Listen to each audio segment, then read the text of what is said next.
James, we have done a lot of speaking this last week from theology and just, in general on being you 100%. And we have it out there and we've talked about this over and over again.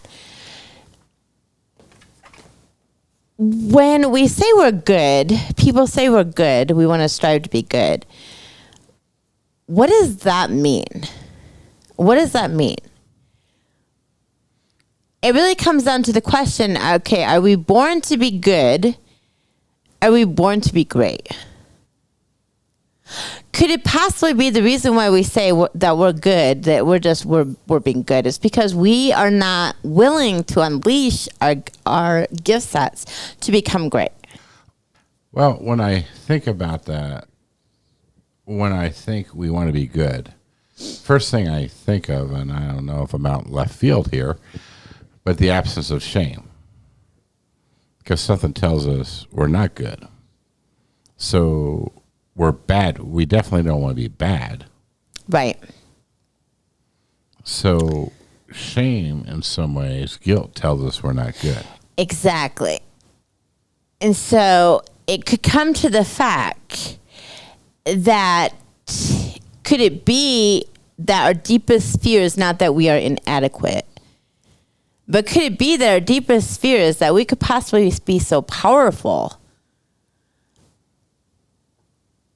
that we don't know what we would do with all that power? And what would happen if we became as powerful that we are capable to be? Well, another word comes to mind when I'm thinking on that is accountability. That's exactly. When we have tremendous amount of power beyond immeasurable, we need accountability. We need accountability, which also comes into personal responsibility. Mm-hmm. Right? So we always look at I'm good. Because I can do good on my own. So exactly. So I'm working. So I need to, for instance, I need to be kind. I need to be more kind. Mm-hmm. I'm getting reflections that, I'm not being very kind. So I need to be more kind. So I need to be good. I need to work on that. Right? But is it really... So we talk about our fear is because we don't, exactly what you talked about, shame, is we're not enough, we don't measure up, we're inadequate. But could it be that our deepest fear is not because we're inadequate, but our deepest fear is because we're so powerful, which then propels us out into the world where we can never go back into hiding? And what would that look like if we become the full potential that we actually were created to be, that we would be propelled into this world where we have such a light, power beyond measure that we can never go back into hiding? It's what you do in the dark that puts you in the light. Exactly. The light exposes, illuminates. It does. So then your whole life is on a billboard. So then what happens is you have no excuse, right? There you go. You have no excuse. And on top of that, your whole life is an open book. Which brings accountability. Back to personal responsibility.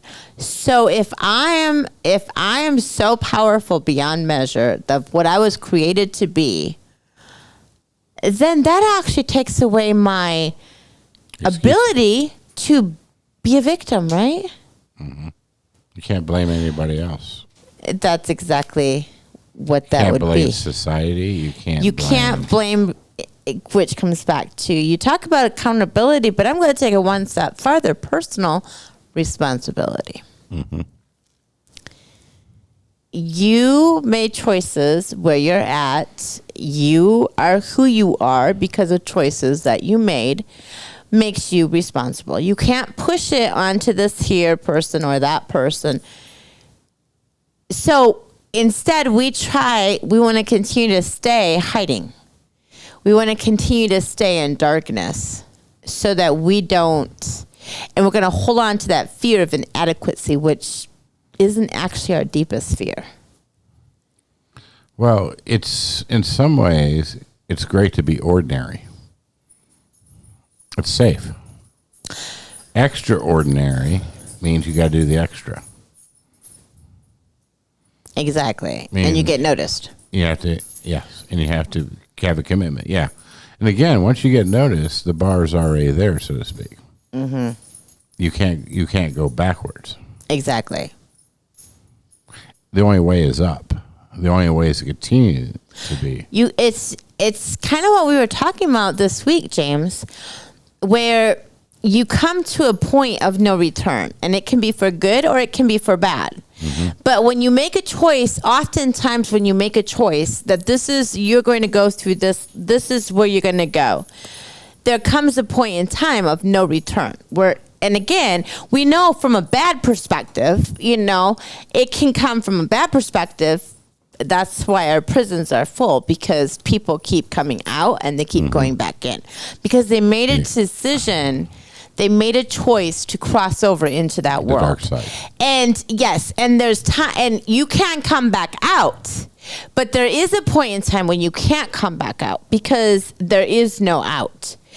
We're going to talk about that on the good side, because that's the same thing. That's the same thing on the good side.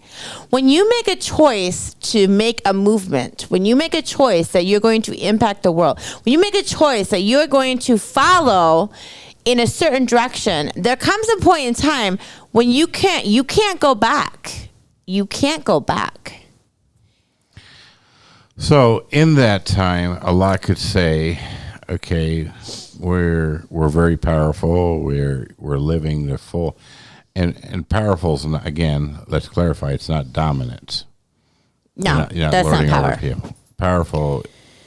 What I'd like to hear a little bit, Nancy. Let's just, for the audience, what does it mean to be powerful? What is your definition of that? My specific definition. Yes. What does that look like? What we're describing here, because it almost could be construed as, we're above reproach. We're, God, so to speak. Right. And I know that powerful. You're not saying we become like God. No. So when a person is totally powerful, is living fullness in the light, what does that look like? When a person is totally powerful is when a person is totally knows beyond a shadow of a doubt who he or she was created to be.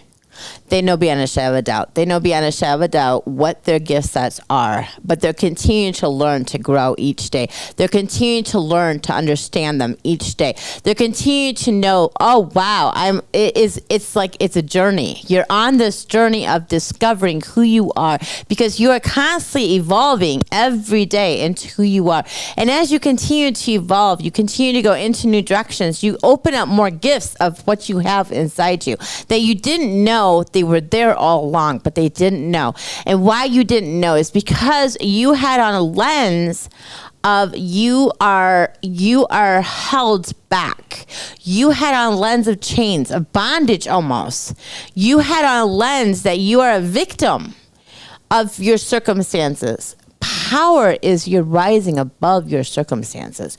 You're rising to new levels. And each time you're hit with a circumstance, it's a challenge. You know very clearly that you're going to get through this. This is a season for this life. It's not a defining moment. It is going to be coming through this. So you're going to change the way you attack the seasons, the dark seasons that come in your life. You're going to change those. You're not going to look at them that woe is me. You're going to be looking at, what can I learn today? What can I learn from this? And what am I not seeing? And you're going to start looking at that. And you're going to open up your mind. You're going to expand. We have on our webpage, your thinker. I like that term. You're going to expand your thinker. See, our brains is called, it's a principle of sharpening the axe. Our brains are capable of so much. We don't give them enough authority to open up. And so the more curiosity you become, the more you seek to gather, and it's not knowledge, it's really discovering life. The more curious you become about life, you become, your mind starts expanding, and you start seeing things in a whole new light. So instead, where in the past you would look at all the problems, you're now starting to look at solutions, which continues to empower you. to continue to move forward. And that's how you're going to feel very powerful. And it's not about lording over anyone, because that's not what you do, because you want to unleash that in other people. That's why leaders empower. They don't create a dependency. Because when I know who I am and I'm starting to discover that for myself, I'm going to reach down and I'm going to help the next person find the same thing. Because we all have gift sets within ourselves that we have no clue we have, because we've never used them.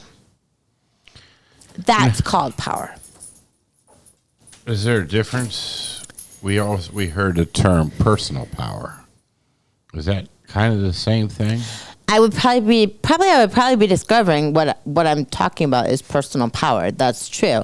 Which then brings on more, because you're actually bringing other people. Mm-hmm. You're bringing other people up. So it creates this light. It creates this light. It creates this movement that basically you don't have to be a victim of your circumstances. You don't have to be where you're at this moment. You can get yourself out. But you look and say, no, I can't. You don't understand. I don't understand. I would totally agree. But I do know we have the tools within ourselves to get through every situation that we have.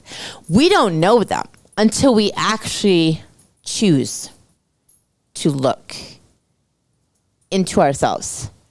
So I can be on the other end. It's kind of like, to describe this really well. Okay, it's kind of like, so a baby is basically, we know as adults that they have this stage that they go through, right? A baby don't know that. They're just going on the journey, right? So it's kind of like when the baby takes its first step. Something about their eyes just gets so excited and they're just like, oh my word, I didn't know I could do this. Or when a baby starts eating solid foods, it's so adorable to watch them. They're just like, they're starting to figure out what they like and what they don't like, right? We are constantly doing that. It's just not babies that do that. We do that until the day we die. But somehow we believe that once we've reached a certain age, a certain maturity, we no longer have that ability. We do. That's how we were created. That's how we were born. We were born for that.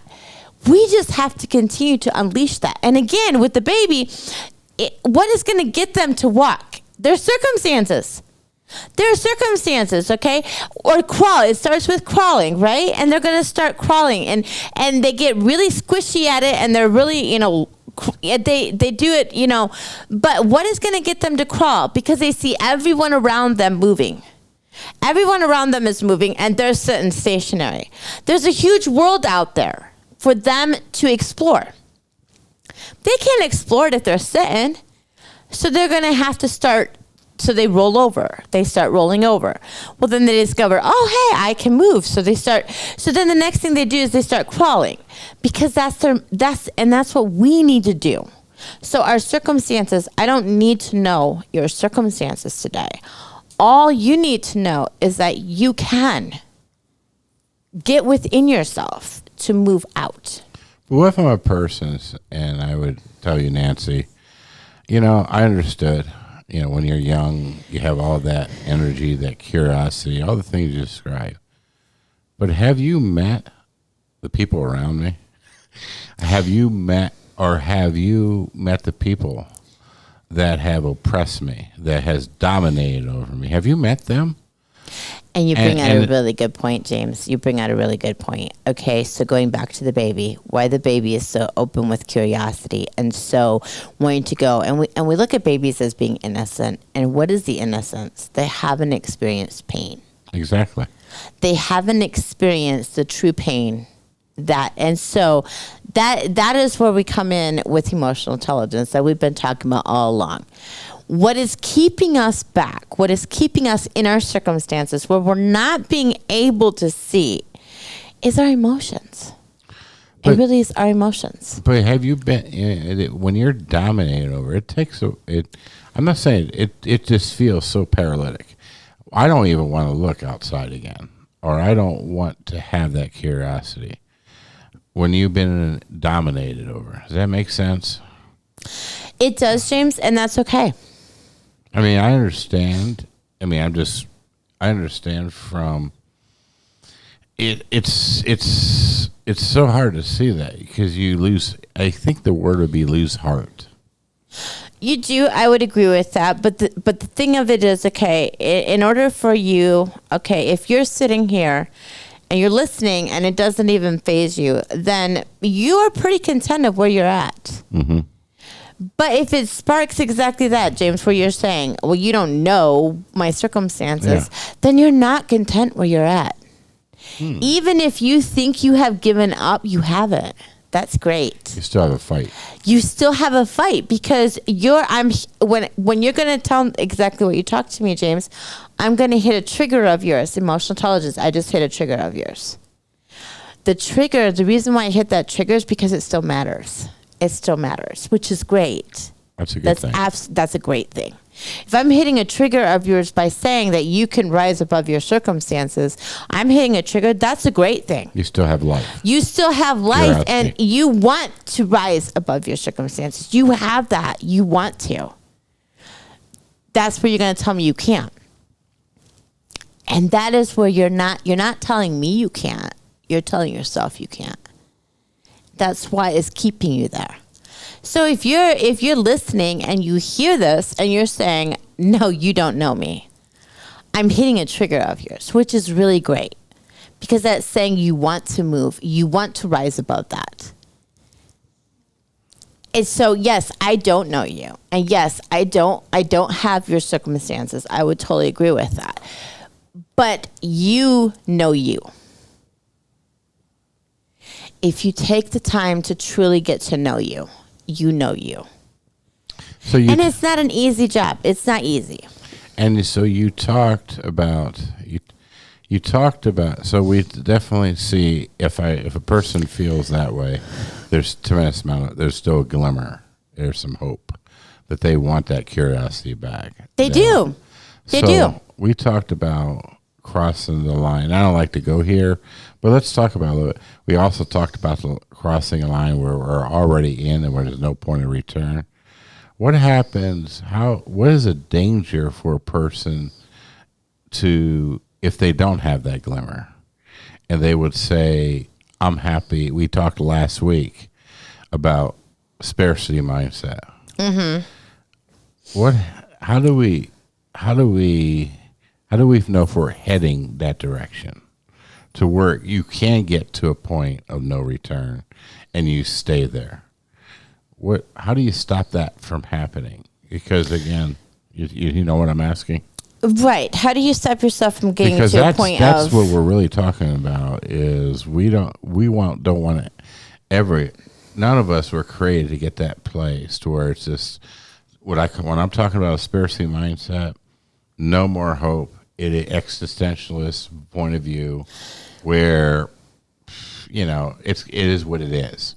A really common is a really good description of that is in the tone is it is what it is. Right. I'm not going to do anything about it. That's just the way it is. And I'm just going to accept mediocrity or whatever that is. Well, it really comes to James. Every time you feel that spark, like I said, if when you're listening and you felt that trigger, every time you feel that spark and you continue to ignore it and continue to ignore it, what are you doing? You are continuing to go down a path that's not you. You're continuing to go down a path that's not you. That's why you're hearing. That's why you're constantly hitting this trigger. That's why you're constantly hitting that spark, because it's not who you are. You know you. But if you continue to ignore you, pretty soon you will go away. And you come down to a path where you look into the mirror and you no longer recognize who you are because you continued to ignore that spark because it was so painful to truly look inside. Oftentimes it comes because it's so painful to truly look inside. And shame. You talked a little bit about the shame. There's also the shame that you are not worthy to be You're not worthy to be, again, powerful beyond measure. You're not worthy of that.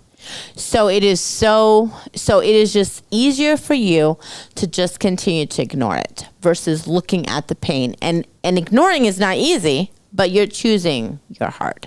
You're choosing your heart. It's harder for you to look inside than it is for you to just ignore it. That's exciting to me because I think there's a tremendous amount of hope in this. And one of the things I get hope from when you say, when I ask the question, do you know where I'm at? Do you know what I went through? Mm-hmm. Can you give us some more sparks that that was a spark that was still there? Right. Can you give it other sparks that can give us hope when we feel, because, when we first start on this journey as a child, we want to do something great. We have all that curiosity. We're constantly communicating it. Mm-hmm. But as we experience life, what are some other things that we say that as the light gets dimmer, but there's still a spark? What are some other sparks that we can be, that will give us hope that we're not at that place of point of no return? Well, honestly, if you look at someone who is successful and you feel yourself feeling the feelings of jealousy, that would be a sign. I like that. We talk about jealousy is bad, which jealousy is bad, but it can also be really good. Because if you're looking at someone and you're seeing someone who's being very successful and you find yourself being jealous over that, that is basically saying you're not jealous over them per se. You're jealous over the fact you let yourself down. You really did. You let yourself down. Or sometimes you can just, maybe you may be listening to, you may be listening to stories of other people and you just feel a spark, and it may be a spark of like hope or excitement. That's another sign that you're not done. You're not done. But it really comes down to the fact of when you really find that you're constantly defending yourself. If you're constantly defending yourself, you're not done. All this feels negative, but yet it still feels positive what you're sharing. Yeah, if you're constantly defending yourself, you're not done. Because I would be beating, as you were sharing this, I would be beating myself up for all the things you just shared. Exactly. But if you're constantly defending yourself, you're not done. Here's the thing. If you stand in truth, you don't have to justify. So if you stand in who you truly are, you don't have to justify. So if you have truly accepted that this is who you are, this path that you continue to go down, if you have truly accepted, if you truly said or given up and said, I'm just going to accept this is who I am, I can't help myself. If that is truly you, then you're not going to defend yourself. There's no need to. So you're at the apathy point then. There you go. You're doing great or you're existentialist view where I don't care. That's what I'm saying. You don't care because no you truly spark. don't. You have accepted where you're at, I'm here. and your dreams are done. I'm done. Yes. Yeah. So you pretty much your dreams are in a graveyard. They're buried. You're done. Yeah. There's no need for you to defend yourself. So defending is good in some ways. So when you're defending yourself, that's basically saying that you are not where you want to be. Oh. Because if I am where I want to be, I don't need to defend myself. Oh. And here's another thing that people also do. If I'm comparing myself to others, I'm not where I want to be. Because if I'm truly confident in who I am, if I truly accept who I am, good or bad, if I truly accept who I am, I'm not going to compare myself to others. I don't care what other people think about me. I don't need to know what's the latest fashion because that's not who I am. So if I'm constantly doing that, that means that I still am not where I want to be. That's a really good sign. It's almost like reverse psychology a little bit here. Kind of is. Well, one thing as I was thinking through it, I'm not sure if this fits in or not, but something I was experiencing, because you did touch on it a little bit, and something I've been experiencing that I haven't really ever accepted doing this, but there has been a sadness that I let myself down. Mm-hmm. And I can experience tremendous amount of sadness of letting other people down, or if a grief happened to them. I can feel sadness on the outside. Does that make sense? Yes. But one of the things I think another thing, there's been and I think sometimes for maybe some of us, it's hard to recognize. I'm sad for myself. Which is really good. Again, it's basically all the work you've put in to be where you're at today. So there's a piece where we can call it self-pity, or we can call true empathy or sadness for oneself. Let's talk the difference about that, because we did talk a little bit. Because my tendency is I don't want to feel sadness for myself, because in my mind I immediately think I'm self-pity. I'm feeling sorry for myself. Okay. Help me understand where the difference in that is. Sadness is a loss. Mm-hmm. So when you look back over your life, and especially the life that you've just come from and how you've worked to get out of that.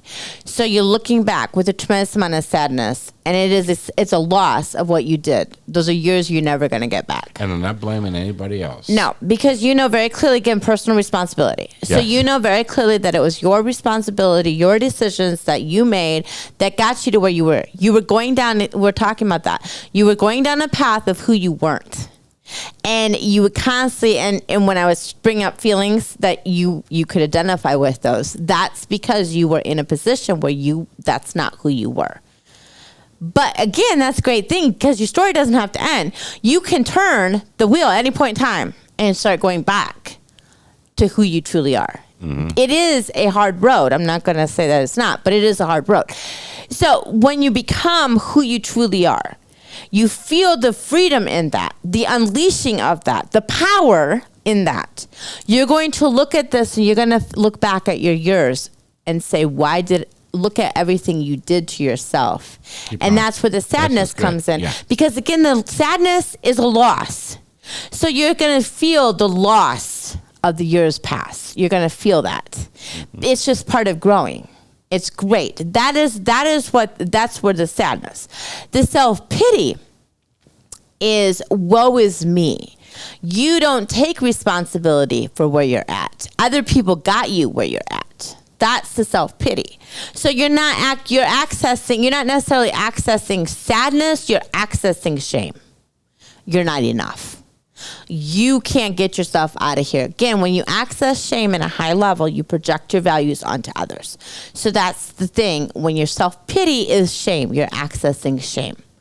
You don't deserve to be powerful. You don't deserve to be who you were created to be. So therefore, you're going to be sitting there feeling sorry for yourself because others got you to where you're at. Yeah. So now you need others to get you out of that.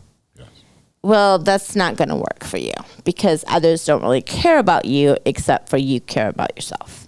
So that's the difference between sadness and others. And the sadness is really, it's experiencing that great loss so that you can really feel what you did to yourself. So then you start recognizing, okay, when I feel the disappointments that I gave to myself, because disappointment is part of sadness.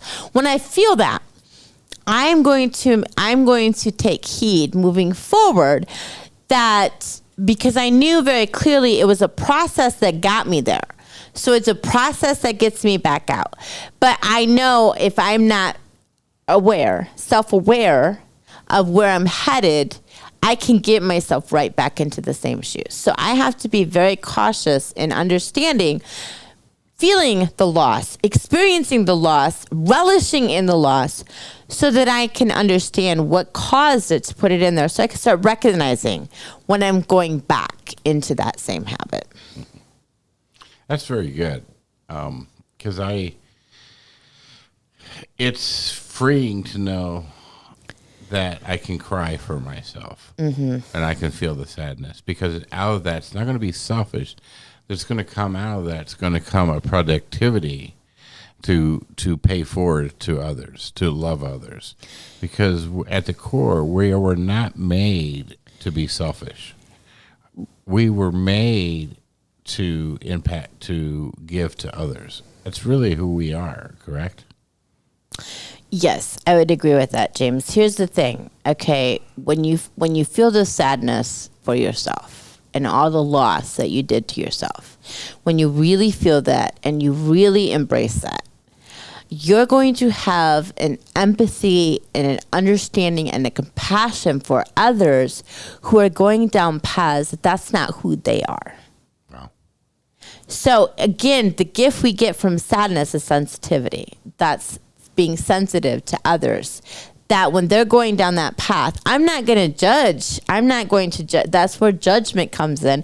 If I'm going down a wrong path and I'm not who I am and I've never experienced of how I let myself down, I'm going to be casting judgments all over the place. But if I truly if I truly experience the sadness of how I let myself down, I'm going to be more sensitive, more empathetic, more compassionate to others where they're letting themselves down. And again, that is basically reaching and helping another person. That gets the self-awareness to a really next level in some ways.